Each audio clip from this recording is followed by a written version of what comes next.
너희는 가만히 있어 내가 하나님 됨을 알지어다. 하나님 아버지, 오늘도 이렇게 주일을 맞이하여 주님께 예배를 드릴 수 있게 하심을 감사드립니다. 하나님이 기뻐 받으시는 예배, 하나님만이 홀로 영광 받으시는 예배가 되게 하여 주시옵소서. 아멘. 경배 찬양 찬송가 23장 만입이 내게 있으면 다 함께 찬양하시겠습니다.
교동문 67번 성시교독 하시겠습니다. 제가 먼저 읽도록 하겠습니다.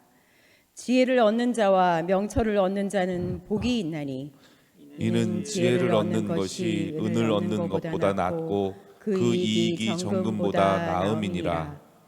지혜는 진주보다 귀하니 내가 사모하는 모든 것으로도 이에 비교할 수 없도다. 그의 오른손에는 장수가 있고 그의 왼손에는 부귀가 있나니 그 길은 즐거운 길이요 그의 지름길은 다 평강이니라. 지혜는 그 얻는 자에게 생명나무라. 지혜를 가진 자는 복되도다. 여호와께서는 지혜로 땅에 터를 놓으셨으며 명철로 하늘을 견고히 세우셨고 그의 지식으로 깊은 바다를 갈라지게 하셨으며 공중에서 이슬이 내리게 하셨느니라. 내 아들아, 완전한 지혜와 근신을 지키고 이것들이 내 눈앞에서 떠나지 말게 하라. 대저 여호와는 네가 의지할 이시니라. 내 발을 지켜 걸리지 않게 하시리라. 아멘. 아멘. 사도신경으로 신앙 고백하시겠습니다. 전능하사 천지를 만드신 하나님 아버지를 내가 믿사오며 그 외아들 우리 주 예수 그리스도를 믿사오니 이는 성령으로 잉태하사 동정녀 마리아에게 나시고 본디오 빌라도에게 고난을 받으사 십자가에 못 박혀 죽으시고 장사한 지 사흘 만에 죽은 자 가운데서 다시 살아나시며 하늘에 오르사 전능하신 하나님 우편에 앉아 계시다가 저리로서 산자와 죽은 자를 심판하러 오시리라. 성령을 믿사오며 거룩한 공회와 성도가 서로 교통하는 것과 죄를 사하여 주시는 것과 몸이 다시 사는 것과 영원히 사는 것을 믿사옵나이다. 아멘. 엄종화 부총장님께서 예배를 위해 기도해 주시겠습니다.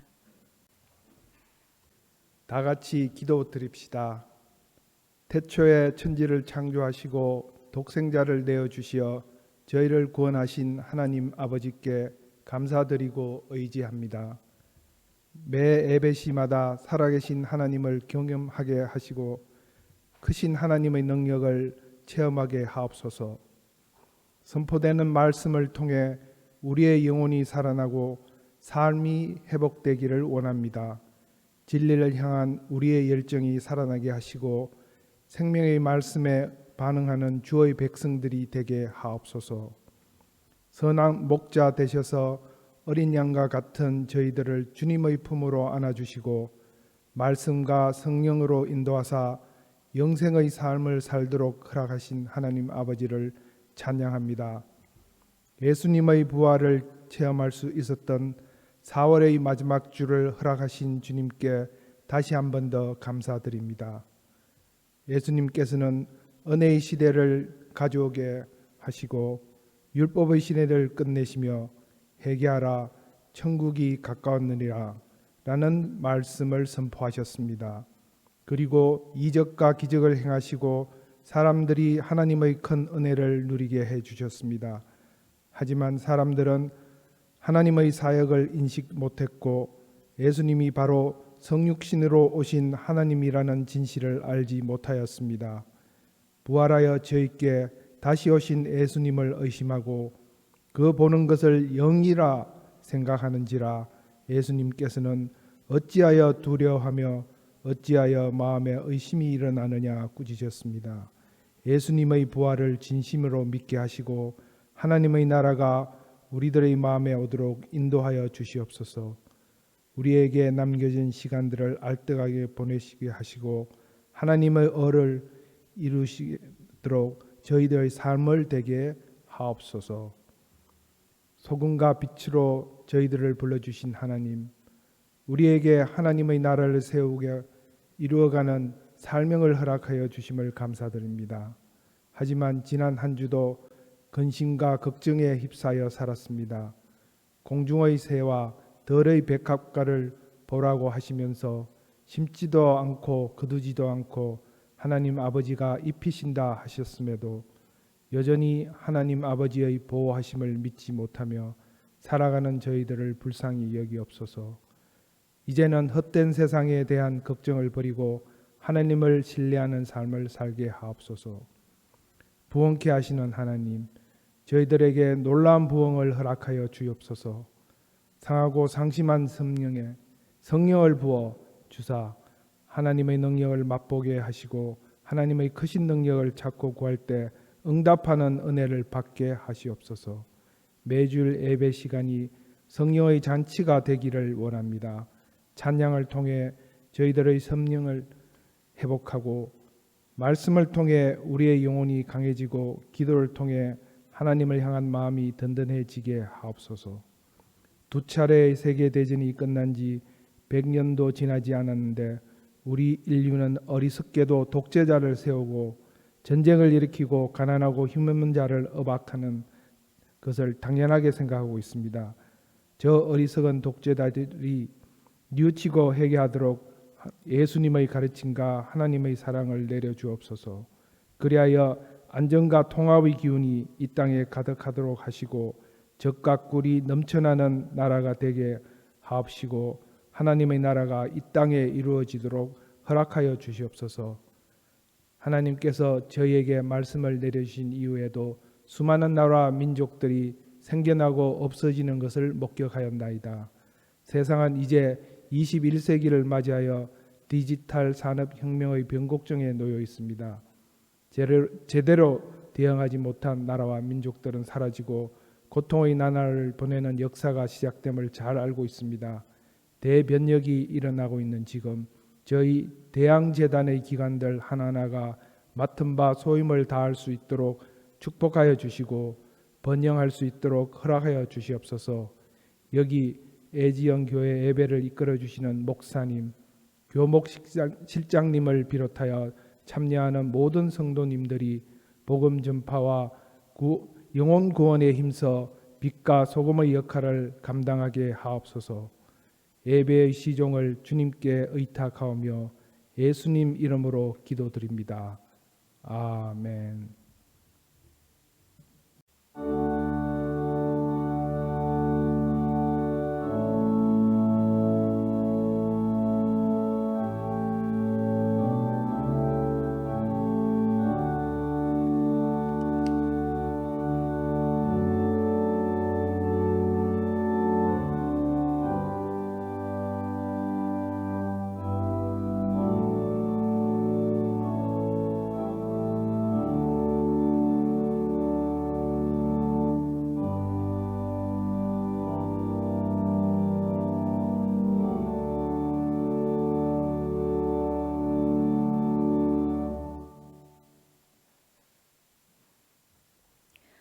김동현 교수님께서 오늘의 말씀 성경 봉독해 주시겠습니다.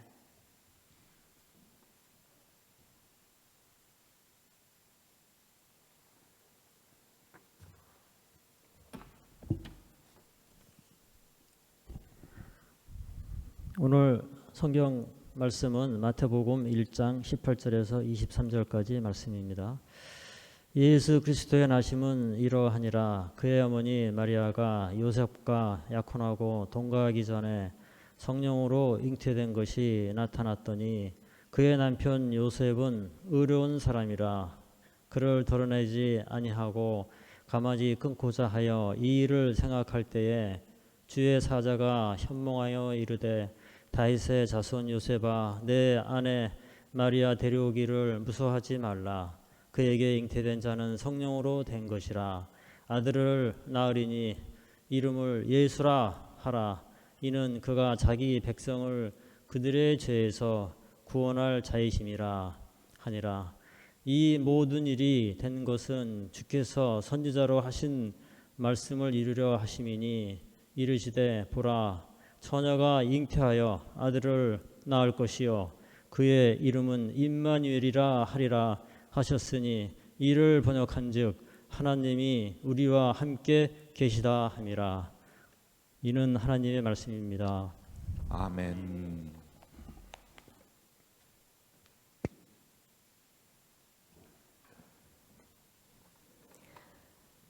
하늘연 성가대에 특별 찬양이 있겠는데요. 주님의 손길 찬양을 하나님께 올려드리겠습니다.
나의 주여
하늘연 성가대의 은혜로운 찬양 감사합니다.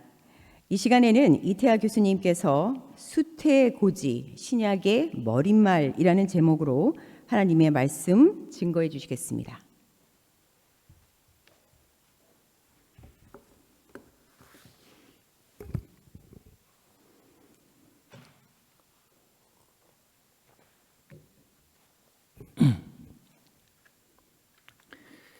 우리가 책을 보면 책의 맨 앞부분에 머릿말 또는 서론이 있습니다.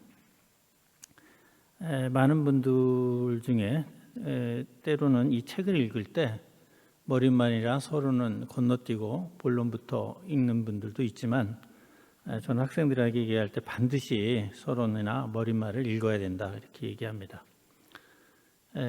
머릿말에는 이 책에 또는 글의 주제가 무엇인지가 밝혀져 있고, 또 하나 중요한 거는 이제 그 글 전체 글의 요지가 담겨 있습니다. 개요가. 그런 점에서 이 책이나 또는 어떤 글에 대한 일종의 안내서다 이렇게 볼 수가 있습니다. 신약 성경에도 이런 머릿말이 있고 구약 성경에도 머릿말이 있습니다. 구약 성경의 머릿말은 제가 볼 때는 창세기 2장에 나온 1장에서부터 3장까지 이어져 있고, 신약 성경의 머릿말은 마태복음 1장에 나오는 수태고지가 신약 성경의 머릿말이다 이렇게 생각이 됩니다. 수태고지는 사복음서에서 두 복음서에서만 나타나고 있습니다. 마태복음 1장 18절에서 25절까지는 요셉에게 천사가 나타나서 한 수태고지이고, 누가복음 1장 26절에서 38절까지 나타난 그 마리아에게 나타난 수태고지가 또 하나 있습니다. 하나는 요셉에게 한 거, 또 하나는 마리아에게 천사가 전한 수태고지입니다. 이 수태고지의 내용은 거의 같은데 중요한 점이 있습니다. 요셉에게 나타난 그 천사가 말해준 수태고지는 예수님에 대한 정체성에 대해서 언급하고 있습니다. 반면에 이제 마리아에게 전해진 수태고지도 내용은 비슷하지만 조금 다른 각도에서 볼 수 있는 여지가 있습니다. 그것은 예수 그리스도에 대한 우리의 믿음이라는 관점에서 누가복음의 수태고지는 보아야 한다고 그렇게 생각을 합니다. 전체적으로 볼 때 요셉에게 전달된 수태고지와 마리아에게 전달된 수태고지를 우리가 종합해 보면 신약 전체의 내용이 이 수태고지에 담겨 있다라고 생각이 됩니다. 먼저 마태에 나오는 그 요셉에게 전달된 수태고지의 내용을 보면 이 신약의 전체 중심이 예수 그리스도라는 것이 전해지고, 또 예수 그리스도의 탄생이 구약에 이미 예표된 사실이라는 것이 밝혀지고, 또 그 예수 그리스도의 정체, 즉 그 메시아가 어떤 메시아인가, 그의 백성을 죄에서 구원할 메시아라는 것이 밝혀지고 있습니다. 반면에 이제 누가복음에 나타나는 마리아에게 전달된 수태고지를 보면 여기서도 마찬가지로 성령으로 인해서 그가 아이를 잉태하게 될 것이고 그 이름을 예수라 하라라는 얘기가 들어 있어요. 그 가브리엘 천사의 이 전달에 대해서 마리아는 내가 사내를 알지 못하는데 어찌 이런 일이 일어날 수 있느냐고 반문하죠. 저는 오늘 무엇보다도 그러니까 마태복음에 나오는 요셉에게 주어진 그 수태고지보다는 마리아에게 나타난 가브리엘 천사가 전해준 수태고지에 좀 더 초점을 맞춰서 이야기를 할까 합니다. 제가 왜 이게 수태고지가 신약의 그 머릿말에 해당되느냐 하면, 일단 아까도 말씀드렸지만 신약 전체의 그 핵심적인 주제가 주 예수 그리스도인데, 이 예수 그리스도가 어떻게 탄생할 거냐 하는 것을 일단 얘기하고 있다는 점에서 이게 머리말에 해당되고, 또 하나는 중요한 건 이제 우리가 기독교라고 하는 것은 결국 예수 그리스도를 우리가 믿는 믿음 아니겠습니까? 그 믿음이 어떻게 생겨나고 어떻게 성장하고 그것이 그 믿음이 우리에게 어떤 일을 하는가를 이 스테고지를 통해서 우리가 알 수 있기 때문에 이게 스테고지가 신약 성경의 머리말이다, 이렇게 말씀을 드리는 겁니다. 마리아의 그 스테고지를 우리가 천천히 살펴보면, 먼저 마리아가 내가 사내를 알지 못하는데 어떻게 아이를 가질 수 있느냐는 이런 반문을 하게 되죠. 여기를 가만히 우리가 생각해 보면, 예수를 믿는 그 신앙이라고 하는 것은 사실 유대교의 관점에서 보면 이 좀처럼 받아들일 수가 없는 거죠. 우리가 종종 그 이단 신앙이나 다 다른 신앙을 갖는 것을 성경에서는 일종의 간음으로 간주가 됩니다. 그래서 우리가 사내를 알지 못하는데 어찌 내가 아이를 갖겠느냐 하는 그러한 고백은, 우리가 이렇게 생각할 수가 있어요. 우리가 기독교라고 하는 종교가 다른 이방 종교에서 온 것이 아니라, 예를 들면 그 가브리엘 천사가 얘기했듯이 성령으로 인해서 잉태됐다는 말은 하늘에서부터 직접 내려온 신성한 종교라는 기독교의 종교적 정체성을 명확하게 하고 있다라는 것을 우리가 알 수가 있습니다. 또 하나는 이제 그 성령으로 잉태됐다라는 말이 굉장히 주는 의미가 특히 이제 마리아에게 전해진 스테고지에서 굉장히 강한데, 물론 이제 요셉에게 내려진 스테고지에서도 우리의 그 믿음이 주 예수 그리스도가 성령으로 잉태됐다고 말하죠. 근데 그 잉태됐다라고 하는, 성령으로 잉태됐다라고 하는 것에 우리가 초점을 맞춰서 이 말씀을 좀 깊이 묵상해 보면 이렇게 들립니다.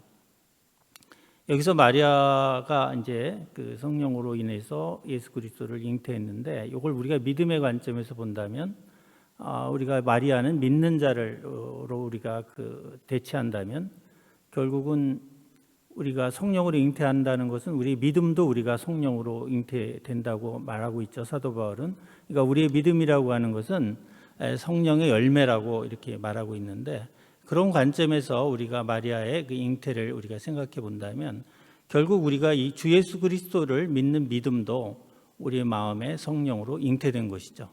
그런 관점에서 우리가 마리아의 스테고지를 우리가 이해할 수 있을 것 같습니다. 우리가 종종 이제 믿음이라고 하는 것을 우리가 생각할 때, 믿음이 지식의 산물이냐 아니면 또 우리의 의지의 결과이냐, 이런 것들을 우리가 종종 생각하는데, 성경은 아주 단호하게 우리의 믿음이 성령의 열매라고 이렇게 말하고 있습니다. 사실 우리가 가만히 생각해 보면 예수를 믿는다는 것은 우리의 이성과 경험의 열매라고 할 수 있는 지식의 범위를 넘어서는 것이에요. 사실은 사실 뭐 예수님의 출생부터가 동정녀로 인한 탄생이라는 기적이고, 또 그의 모든 삶의 행적이 다 기적으로 이루어지고 있어요.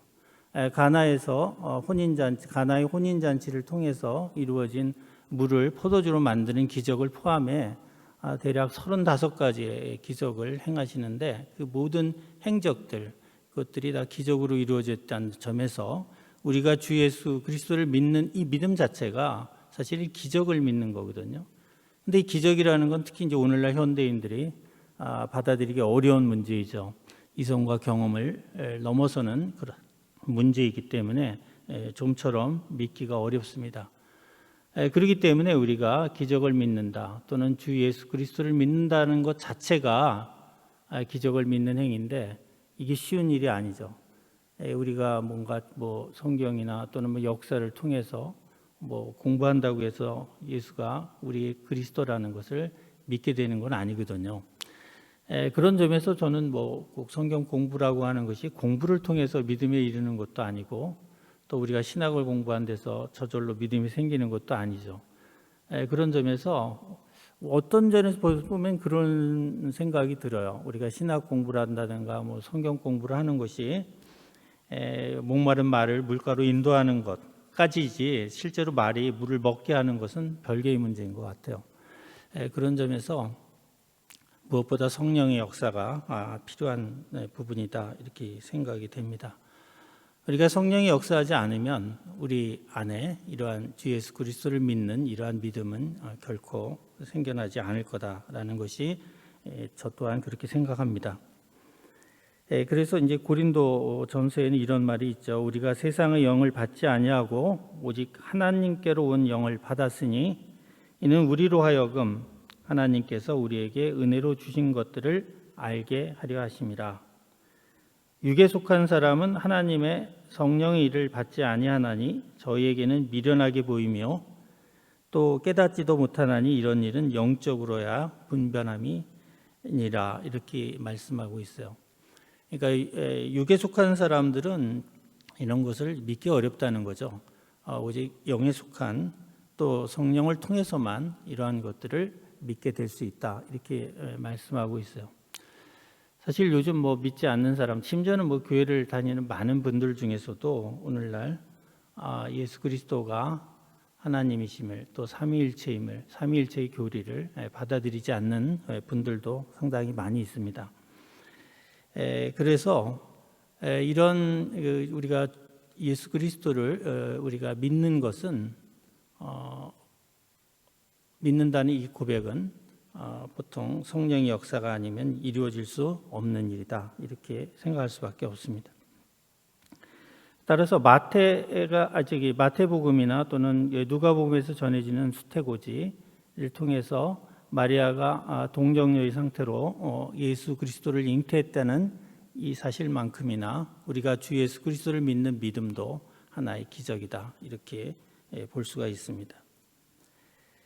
여러분 유발 하랄이라고 하는 학자를 아시죠? 이스라엘 출생의 아주 유명한 저술가이고 학자, 젊은 분인데 올해 아마 나이가 그렇게 많지 않은 50대 아직 50도 안 된 걸로 알고 있는데 오늘날 세계적인 학자에 반열에 든 분이죠.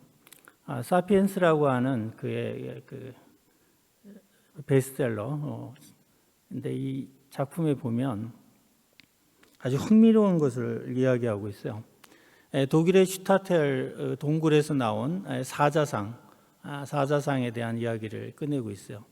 이게 퓨조라고 하는 차에 나오는 엠블렘의 그 사자 문양이 있죠. 그게 이제 바로 슈타텔 동굴에서 나온 이 사자상을 형상화한 건데, 이 사자상은 32,000년 전에 원시인들이 만든 걸로 추정이 되고 있어요. 맘모스의 상아 뿔로 다 만든 조각한 건데, 얼굴은 사자의 모습이나 몸통은 인간의 몸통을 갖고 있는 이 사자상입니다.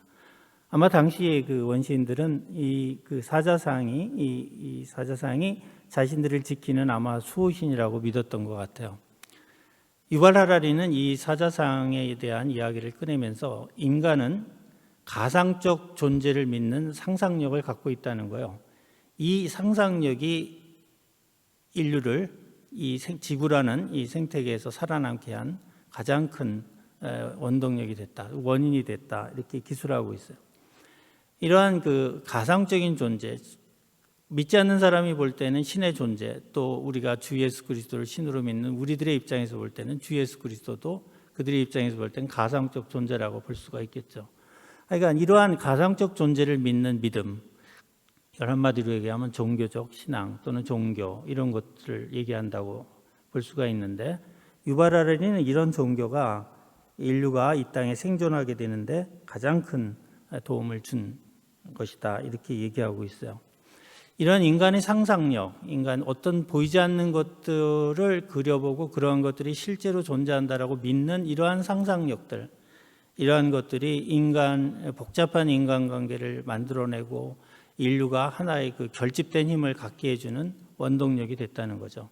그러니까 사회를 조직하고 그 사회가 아주 유기적으로 돌아갈 수 있는 중심점이 됐다는 거예요.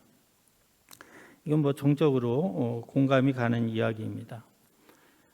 우리가 종교의 관점에서 볼 때 지금 유발 하라리가 말하는 이러한 상상력이 바로 신앙입니다. 우리는 그 고대 원시인들이 받았던 사자상을 믿듯이 하나님의 존재를 믿고 또 실제 주 예수 그리스도를 믿습니다. 이러한 믿음이 결국은 성경에서는 우리를 구원으로 인도한다라고 말하고 있어요. 유발 하라리는 이러한 그 상상력이 인류를 이 지구상에서 살아남게, 사실 개체로만 보면 인간 하나하나는 사실 뭐 사자나 아주 맹수에 비하면 힘이 월등히 약하죠. 사실 생존하기 어려워요. 어렵죠. 그런데 이러한 존재들이 서로 결집하고 군집 생활을 하고 결속할 때 그 누구도 대적할 수 없는 존재가 되죠. 이러한 결속을 만들어내는 것이 인간이 갖고 있는 그러한 가상적 존재를 있다고 믿는, 그리고 상상하고 믿는 이러한 능력이 있다라고 얘기했죠. 마찬가지로 우리가 이러한 상상력으로서의 그러한 어떤 상상적 존재로서의 하나님 또는 예수 그리스도를 믿는 그 믿음, 물론 우리 기독교인들은 그것이 가상적 존재라고 믿지 않죠. 그것이 분명히 존재하신 하나님과 또 예수 그리스도를 믿고 있죠. 이러한 믿음이 우리를 분명하게 구원으로 인도할 거라는 그 믿음이 이 성경에 담겨 있죠. 아주 흥미있는 사실은 우리가 그 마리아의 그 스테고지를 가만히 보면 신앙에 관한 우리가 발전 단계라는 게 있잖아요. 처음에 이제 의화를 시작해서 성화가 되고 그것이 영화의 단계로 발전하는데, 마리아가 예를 들면 예수를 그 잉태하고 성령으로 잉태하고 나중에 이제 상고를 통해서 출산했을 거고 그 어린아이로 자라날 때 그를 양육하고 키웠을 거란 말입니다. 그래서 어엿한 이제 성인으로 키웠겠죠. 흡사 우리에게 신앙이라고 하는 것, 이 주 예수 그리스도에 대한 신앙도 마리아가 아이를 잉태하고 키워가는 과정과 같은 것이 아닌가 하는 생각이 듭니다. 그래서 우리 마음밭에 작은 믿음의 씨앗이 들어와서 이것이 우리 안에서 성장해 가는 거죠. 그래서 마침내 온전한 그러한 성인으로 성장해 가듯이 우리의 마음속에서도 신앙이 이렇게 성장해 가는 것이 아닌가 하는 그러한 생각을 하게 됩니다. 저는 뭐 여자가 아니기 때문에 임신해 본 적도 없고 임신의 고통을 알지 못하지만 저희 아이를 낳는 과정에서 우리 집사람을 보면 엄청나게 힘들어하는 걸 봐요. 사실 9달 동안 아이를 뱃속에 갖고 있으면서 엄청난 고통을 당하죠. 뭐 위통도 있고 허리 통증도 있고 뭐 온갖 몸에 힘겨운 그런 9달 씨름 과정을 통해서 아이를 낳게 되는데, 그 또 아이를 낳는 과정이 엄청나게 힘들어요. 상고가. 그걸 뭐 정말 죽을 것처럼 힘이 들죠. 그래서 이제 마침내 아이를 낳아요. 근데 그걸로 끝나는 게 아니죠. 또 그 아이를 키우는 길고 또 힘든 과정이 또 남아 있어요. 그래서 이제 키워 놓으면, 이제 저희 아들은 지금 올해만 38이 됐는데 이제는 아주 든든합니다. 아들을 보고 있으면. 그리고 이제는 또 오히려 저희들이 의지가 돼요. 그 아들의.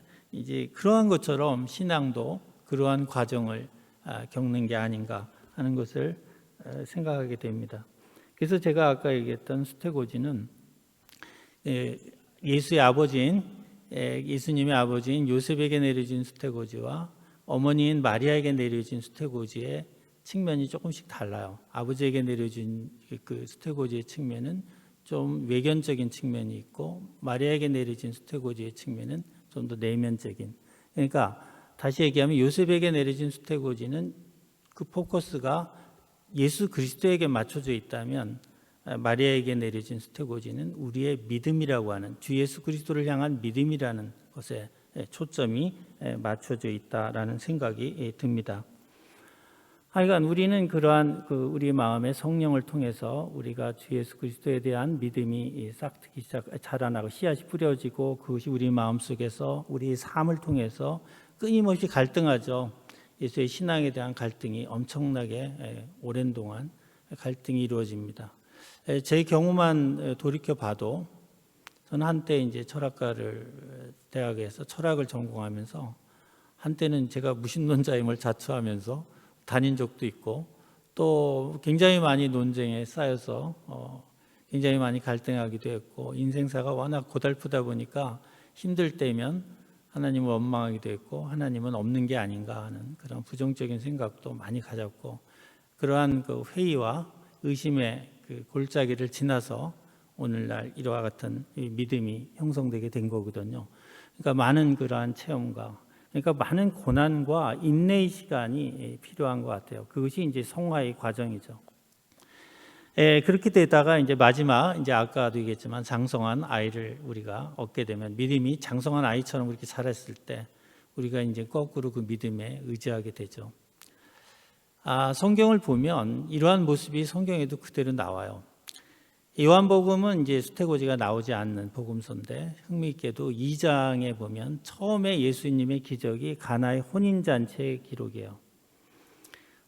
가나의 혼인잔치의 그 기록을 우리가 찬찬히 읽다 보면 저뿐이 아니라 여러분들도 아마 의문이 드는 몇 가지 점이 있을 거예요. 하나는 사실 그 혼인잔치의 혼주가 마리아가 아님에도 불구하고 왜 포도주가 떨어진 것을 걱정했는지 그걸 좀 의아하고 또 그곳에 온 예수 그리스도 예수님께 포도주가 떨어진 것을 알리고 또 포도주의 문제를 해결해 달라고 어떤 면에서 요청하고 있는 것을 보면 너무 이상하죠. 또 예수님의 답변도 그래요. 그 어머니를 어머니라고 부르지 않고 여자라고 부르고 있거든요. 이것도 너무 이상해요. 이렇게 본다면 이게 도대체가 무슨 얘기일까? 액면 그대로 뭐 가나의 진짜 혼인잔치가 열렸고 예를 들면 마리아의 그 뭐 친척 결혼식이어서 뭐 본인이 마리아가 가서 또 음식을 장만하는 곳에 예를 들면 책임자로 마리아가 이제 일을 하다 보니까 포도주가 떨어졌고 마침 예수님이 오니까 또 예수님의 능력을 그가 알고 있기에 부탁한 게 아니냐 이런 식으로 얘기할 수도 있겠지만 저는 이 말씀을 아까 이제 마리아의 수태고지도 믿음의 차원에서 해석할 수 있듯이 이 가나의 혼인잔치 첫 번째 일어난 이 가나의 혼인잔치는 결국 예수님의 정체성을 보여주는 그런 사건이거든요. 이 사건이 일어난 이후 이제 그의 제자들이 예수를 그리스도로 믿게 됐다는 얘기가 나와요. 어떤 면에서 보면 그런 점에서 본다면 요한복음에서의 그 머릿말에 해당되는 것은 바로 가나의 혼인잔치가 아닌가 하는 생각이 듭니다. 여기서 이제 마리아를 우리가 모든 믿는 사람이라고 생각한다면 여기서 성장한 예수는 모든 믿는 사람의 그 마음속에서 자라난 온전한 우리의 믿음, 신앙을 형상화한 것이 성장한 예수라고 생각한다면 이 얘기가 잘 설명이 될 것 같습니다.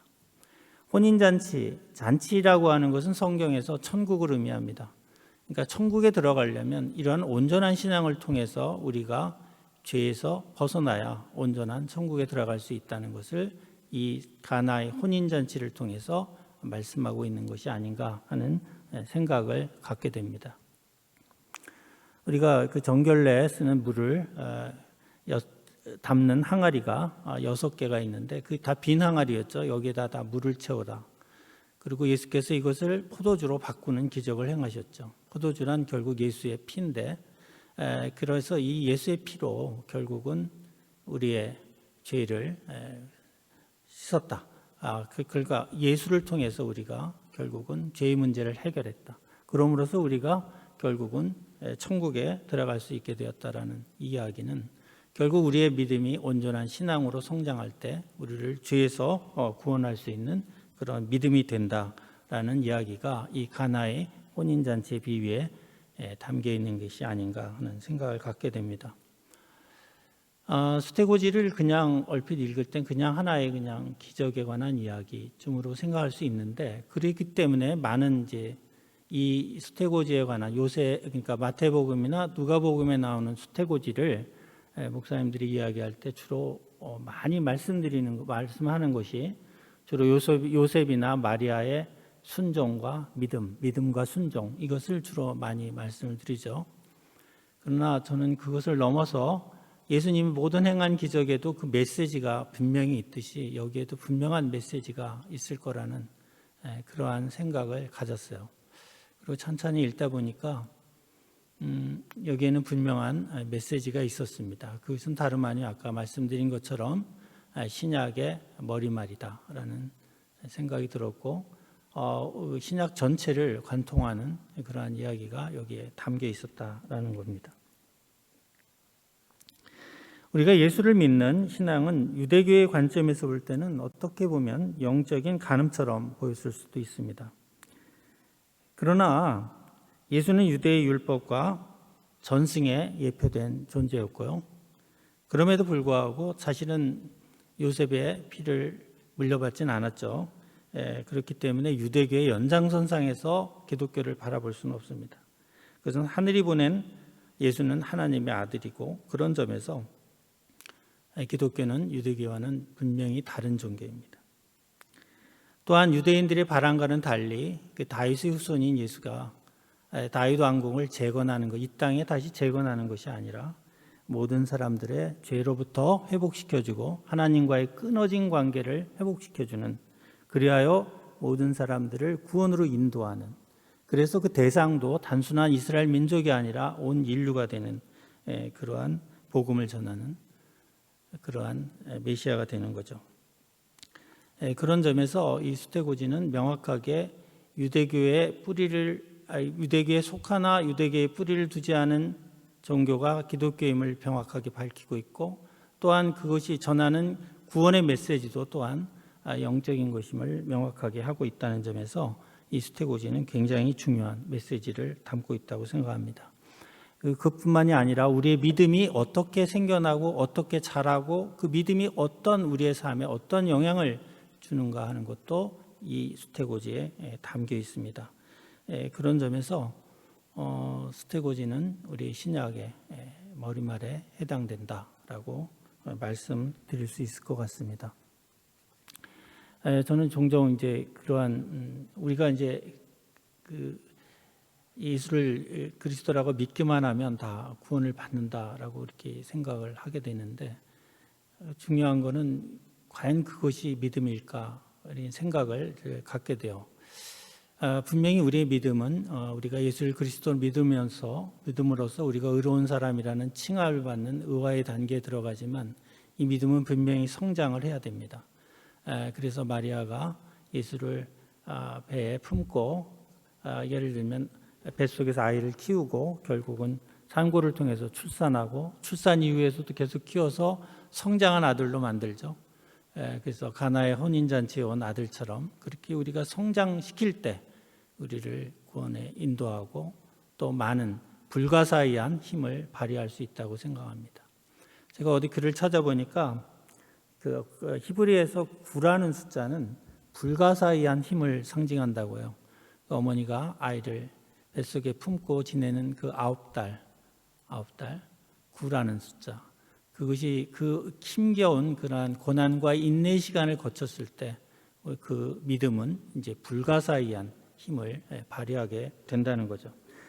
그런 점에서 수태고지는 남다른 관점에서 읽히게 되고요. 그것이 정말 진정한 의미에 있어서 우리의 삶에 기적으로 발휘되고 있음을 고백하지 않을 수가 없습니다. 자, 잠시 기도하도록 하겠습니다.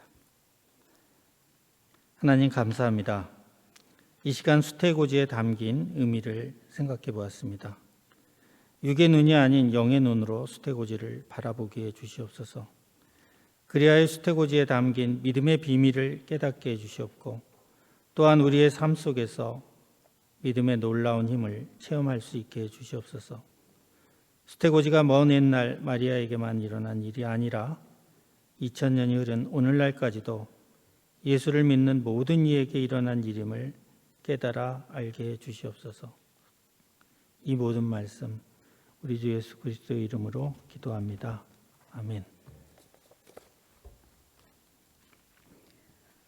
이태하 교수님을 통해서 주신 하나님의 말씀 감사합니다. 수태고지에 비추어서 신약을 새롭게 조명할 수 있었던 그런 시간이었던 것 같습니다. 이 시간에 이태하 교수님께서 광고 및 환영의 말씀 해주시겠습니다.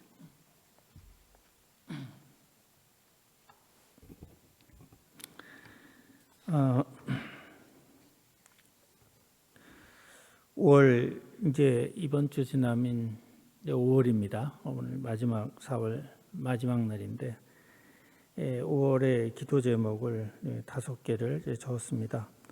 혼돈의 국제 정세에 평화를 주시고 대한민국의 경제와 전체의 안정을 허락하소서.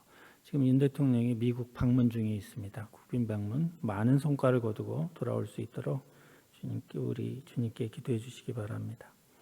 그다음에 창립 83주년입니다. 5월 5일에 이제 우리 어린이날이기도 하지만 우리 학교의 개교 기념일입니다. 지난 83년간 주님께서 우리 대항학원을 굳건히 지켜주셨습니다. 앞으로도 우리 대항학원이 더욱더 발전할 수 있도록 또 주님이 이 인류를 위해서 큰 일을 하시는 우리 주님의 손에 들린 권능의 지팡이로 쓰임받을 수 있도록 주님 기도해 주시기 바랍니다. 또 5월은 또 가정의 달이기도 합니다. 무엇보다도 가정이 잘 돼야 모든 것이 잘 되죠. 그런 점에서 우리 모든 여러분들의 가정이 기쁨이 넘치는 작은 천국이 되기를 바랍니다. 여러분들도 가족 구성원들을 위해서 하나하나 이름을 부르며 기도하는 시간을 갖기 바랍니다. 우리 예전교회가 무엇보다 복음 전파, 영혼 구원에 힘쓰는 그런 교회가 될 수 있도록 여러분들도 기도해 주시고 또 우리 예전교회를 위해서 일하는 우리 사역자들도 열심히 그렇게 기도하도록 하겠습니다. 2023년 1학기 우리가 채플 수업과 수요예배가 지금 진행 중입니다. 거듭거듭 얘기하지만 요즘 수요예배가 하나님께서 많은 영혼을 보내주셔서 매 시간 아주 은혜 가운데서 지내지고 있습니다. 우리 올해 목표가 수요예배 100명을 채우는 건데 아마 무난하게 채워지지 않을까 그렇게 생각합니다. 다음에 이제 공지사항입니다. 우리가 여러 가지 여러분들 아시는 여러 사정으로 인해서 당분간 우리가 온라인 예배로만 예배를 드리도록 하겠습니다. 비록 온라인 예배지만 아마 영적인 은혜는 동일하게 누리실 거라 이렇게 믿습니다. 헌금은 아래 계좌로 해주셨으면 감사하겠습니다. 모든 예배에는 사실 헌금이 따르는 거거든요. 그래서 많고 적금을 떠나 마음의 표시를 해주시기 바랍니다. 그 다음에 4월 한 달 동안 우리가 하나님께서 지켜주시고 무사히 예배를 드릴 수 있도록 인도해 주신 하나님께 감사드리고 5월에는 더욱더 은혜로운 예배들이 비록 온라인이지만 더 충만해지기를 또 간절히 기도하며 또 하나님께 감사를 드립니다. 세종 수요예배가 매주 정오 12시에 있습니다. 아무리 길게 해도 우리가 30분 안에 모든 예배를 끝내고 30분에는 이제 친교실에서 김밥과 간단한 컵라면 또는 햄버거 이런 걸로 점심을 같이 나누고 있습니다. 여러분들도 시간이 되는 대로 참석해 주시면 감사하겠습니다. 소식은 이상입니다.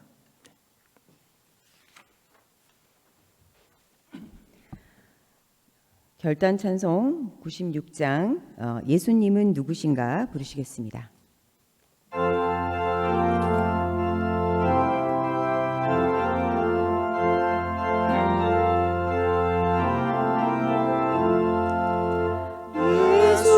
예수님은 누구신가 우는 자의 위로와 없는 자의 풍성이며 전한 자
같이 주기도문 하심으로 예배를 마치도록 하겠습니다.